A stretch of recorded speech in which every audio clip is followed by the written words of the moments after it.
The FPS community has a planned obsolescence problem.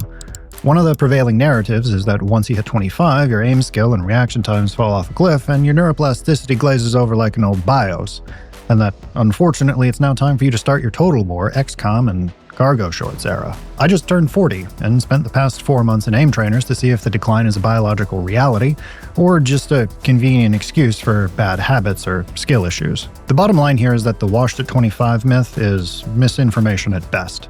I went from completely unranked in the Viscose Benchmarks on my first time ever touching an aim trainer, which was a bit of an ego check, if I'm honest, to the top 14% of players measured. If you can't hit your shots, it's not because you're old.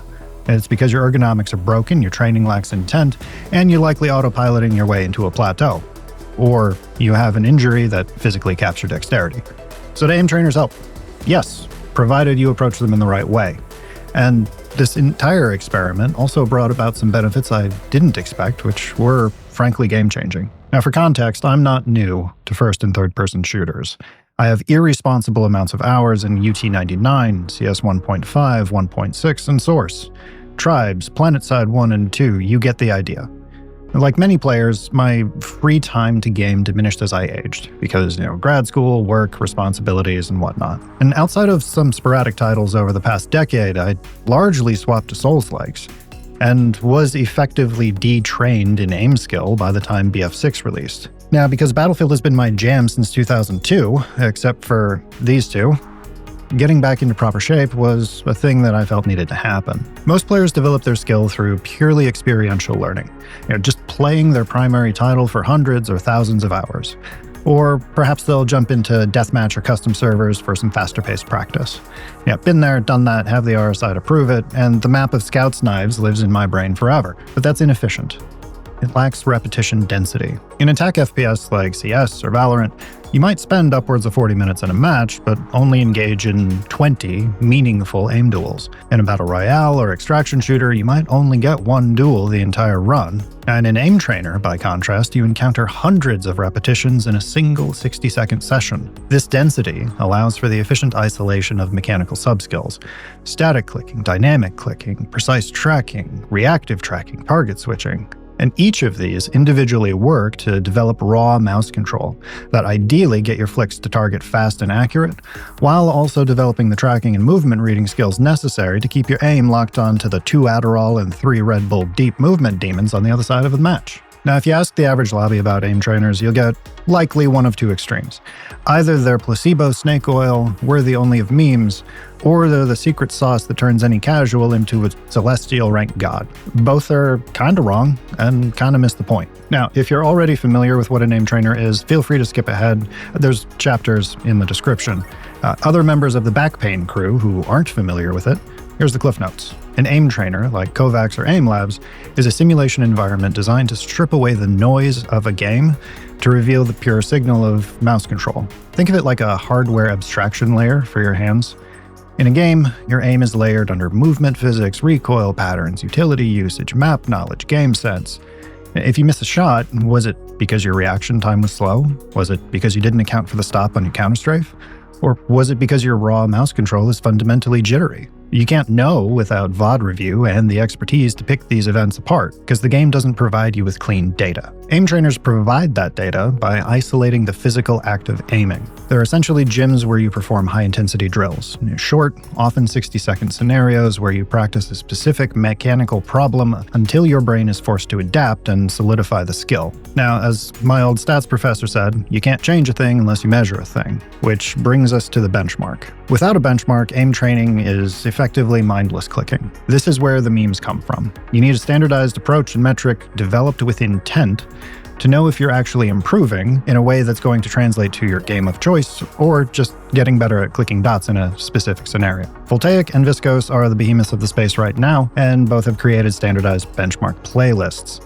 These are the sets of scenarios that test every fundamental skill: the static and dynamic clicking, smoothness, movement reading, reactive tracking, target switching, etc. that I mentioned previously. You run these scenarios, get a score, you're assigned a rank. It's effectively a ranked mode for your raw mechanics. A common argument against these trainers is that they don't help in-game because players don't move like bots.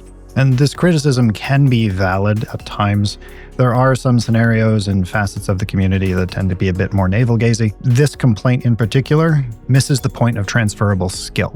I don't do squats because I want to be better at squatting on my snowboard. I do it so I have the raw strength and endurance to hold a line on the hill. So is it a placebo? Denotationally, no. But a real-world answer here is that it depends on your goal. If you want to push your aim skill as high as your personal ceiling will go and the aim trainer itself is your game, cool, you do you. Find the ceiling of your human hardware. Go for it. I'm a fan. Conversely, if you use the trainer to diagnose your mechanical floor, identifying that your tracking is great but your target switching is butts, well, you can stop wasting time on what you're good at and start training what's actually costing you duels and performance in-game. At 40, this is critical. I don't have the time or, frankly, desire to just play and click dots for 8 hours a day to maybe improve. I need a surgical audit that is likely to translate directly in-game. And that's exactly what led me to the Viscose benchmarks for this experiment. You might mask a lack of finger control by simply being better at crosshair placement and game sense. These scenarios don't let you hide. They force you to isolate the muscle groups, ensuring that when you do get into a chaotic engagement, your hand and your brain both have the mechanical vocabulary and practice to solve the problem. So let's talk process and results. During this 4-month block, I trained more days than I didn't for at least 30 minutes each day. Initially, I ran the entire benchmark each session because it was the shiny new thing that I had to consume all of, which was absolutely not sustainable just in terms of time and hand and eye fatigue. Yay, hyperfixation. Pretty quickly, I transitioned to setting that day's practice to a specific sub-skill. Tracking days, clicking days, you get the idea. Quick sidebar. Yes, push yourself beyond your comfort zone, especially when you're close to new personal bests. At the same time, know your limits. I had to take about a week off during this because I was grinding 2 very specific scenarios for hours each day and absolutely wrecked one of the tendons in my forearm. Don't be like me. So looking at specific skill progression, even after finishing the 4-month run, I have what I can only describe as near violent antipathy for PGTI and the reactive tracking scenarios. To a casual observer, this might look like an age issue, the brain failing to keep up with erratic high-speed targets. Is it? Maybe.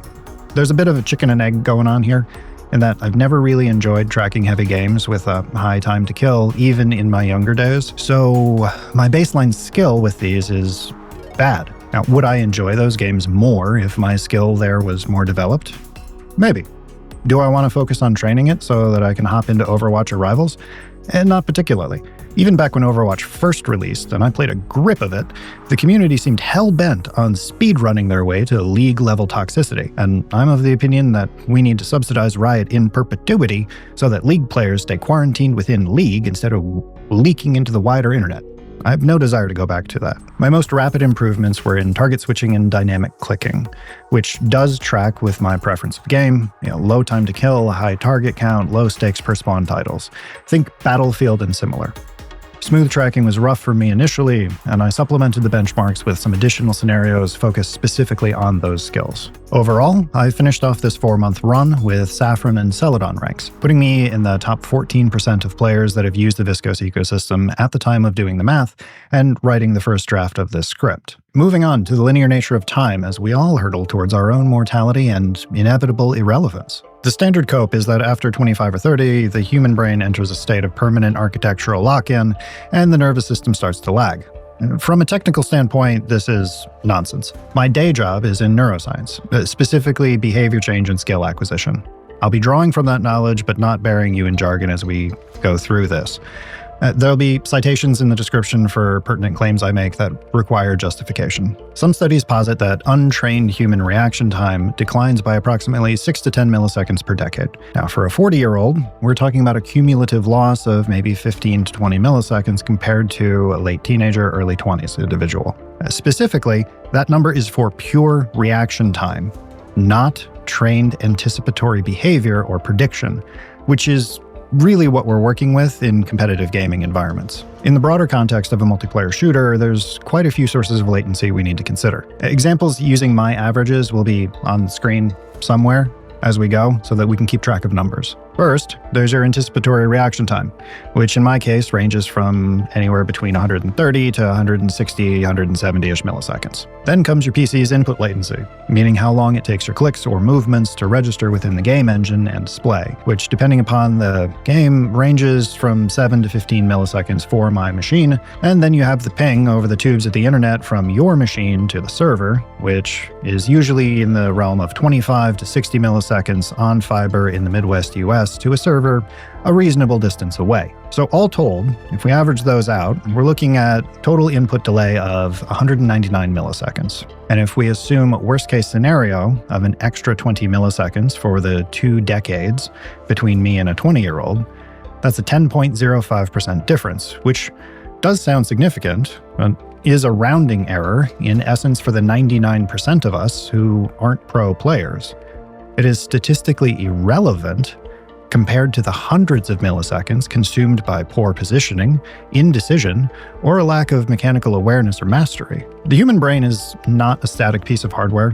It is a perpetually self-optimizing network. Now, in 2026, we have literal decades of modern, effective research into learning and skill acquisition, which pretty universally suggests that the brain is capable of creating new synaptic connections in response to high-intensity structured stimuli well beyond 40. A few months back, there was a thread on Reddit which modeled overall efficacy data of aim training across roughly 24,000 players with public-facing stats. This analysis suggested that the overall progression of aim skill was largely linear, with weights towards distributed practice over broad intervals, as contrasted with higher intensity in a shorter period of time. Further data skew within the model reflected someone's starting skill as secondarily weighted for total skill ceiling and skill floor. Now, in real-world terms, this means that you can gain a significant majority of the benefit from aim training with shorter, more consistent practice of 30 to 60 minutes a day versus 4-hour grind sessions.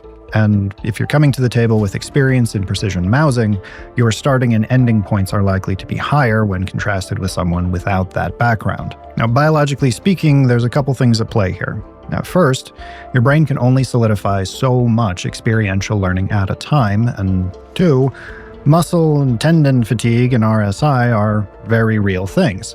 This isn't something you can brute force your way through beyond your brain's unique capacity for neural adaptation, which is different on a person-to-person basis. And much of this process happens while we're not actively engaged in the skill, which is part of why common advice from high-level aimers emphasize sleep, reasonable hydration and nutrition, and exercise. I would also suggest including some stress management tools to reduce low-grade sympathetic nervous system activation in everyday life, things like mindfulness exercises, planned breaks from excess stimuli, etc. Because the more sympathetic nervous system activation you have, the more your brain is going to be prioritizing addressing whatever it is that's causing that stress in your life while shunting everything else to the background. Really, if you give your brain the things it needs biologically, you'll progress, though the rate of that progression is likely slower than you'd prefer. It's a limitation of the hardware, unfortunately. Can't do much about that. Quick bonus tip for breaking plateaus based on actual science. Reward yourself with more work. Take the skill category that you enjoy most, target switching in my case, and do those scenarios when you get a new high score in a scenario or category that you've been struggling with. Yes, swapping discrete skills can disrupt flow, but the subjective breath of fresh air and reward keeps motivation high while building a connection between working your weakest area and getting some dopamine from the fun bits. It keeps the total practice more sustainable, and the benefit here comes from consistency, not speedruns. Earlier, I mentioned some unexpected benefits. Now, for context, I enjoy breaking down and tweaking all the systems and variables in something I'm doing as a hobby just as much as the hobby itself. So taking a magnifying glass to the mechanical skill of mousing illustrated some glaring issues in the related variables of equipment and ergonomics. I'm not going to go into too much detail here since this video is already plenty long, so if you want follow-ups, leave it in the comments. So it turns out, my desk was several inches too high, even at its lowest setting when compared with my chair at its highest setting. New desks are expensive. A hacksaw and some targeted aggression towards the welded-on casters was cheap.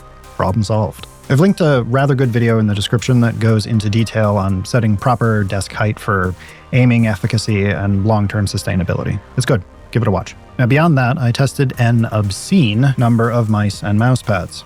This wasn't gear acquisition, mostly. It was a near-obsessive search for a shape that didn't induce repetitive strain or discomfort, or the finger wiggles that cause inconsistency and come from tension. Now, before all this started, I was on a G502. Great mouse, but a bit heavy and honestly a little bit dated. And a Razer Naga before that during my unfortunate MMO phase. We don't talk about that. So it turns out, if you find a mouse that matches your hand size and grip style, your hand hurting or going numb just isn't the cost of gaming. Who knew? These days I have bounced between about 5 mice. The M-Chose M7 and L7, the ROM Leviathan V4, G-Wolves HTX Ultra, and the Incut 029. Depending on which one is charged that day and how angry the arthritis from decades of gaming, office work, and boxer fractures from far worse impulse control in my younger years are. Similarly, mousepads have come quite a way since '04.